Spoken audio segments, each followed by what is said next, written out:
Hello, this is Mr. Lewis, and today we will be finishing our discussion on the male changing voice.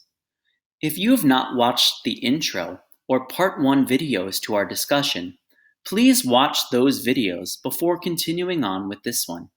Thank you. We have talked about stage 1, the unchanged voice, and stage 2, the mid voice, but we have not yet reached the climax of the male voice change until now. New voice. Now, simply put, new voice is your new voice. It is the voice you receive, and it's the voice you have for the rest of your life. Let's listen to an example of a singer who has received his new voice. I remember when I lost my mind. There was something so pleasant about that place. If your emotions had an echo in so much space. You'll notice it's much lower than the singers in the unchanged and mid-voice category that I showed you earlier. However, the new voice is a very difficult stage for choir singers. It is often very difficult to maneuver and use your voice during this stage, and you often have a very limited or small singing range. This is why it is super important during this stage to listen to your choir director, as they will help you discover your new voice and learn to use it properly. Try to test the higher parts of your range during this stage. Try and test the lower parts of your range during this stage, but promise me you won't give up like I did in 5th grade. Now, there's one more stage we need to talk about, and that's the emerging adult voice. This is the longest stage of the 4 because it lasts up until the age 25. However, your voice continues to change all throughout your lifetime. Now, most singers who come from a new voice stage will most likely become emerging adult baritones.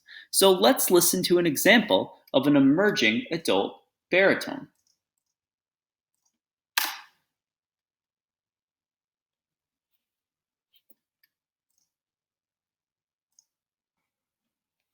There's a time that I remember when I did not know no pain, when I believed in forever and everything would stay the same. But my heart feels like December when somebody say your name, and I can't reach out to call you, but I know I will one day. Now, this singer used to be a new voice, and we used to have conversations all the time about how he couldn't sing any notes higher than a certain note. But he worked with me, and he was able to develop into that emerging adult baritone and become a very successful singer in my choir. However, some voices settle higher and lower than a baritone. For an example, an emerging adult tenor typically has a higher pitched singing voice than a baritone. Let me show you an example of a emerging adult tenor.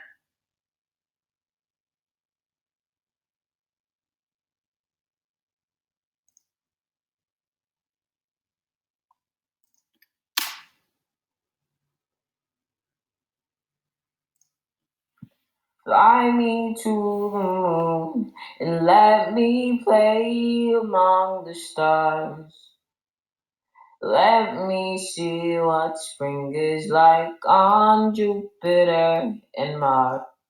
Some voices settle lower than a baritone, and these singers are known as basses. Here's an example of an emerging adult bass singer.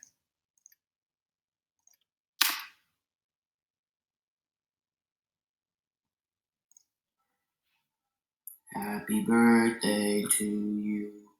Happy birthday to you. Happy birthday, dear blah blah. Happy birthday to you. Well, that sums up our video. I hope I have taught you a little bit more about the changing voice and that you feel more comfortable navigating your voice change throughout middle school choir.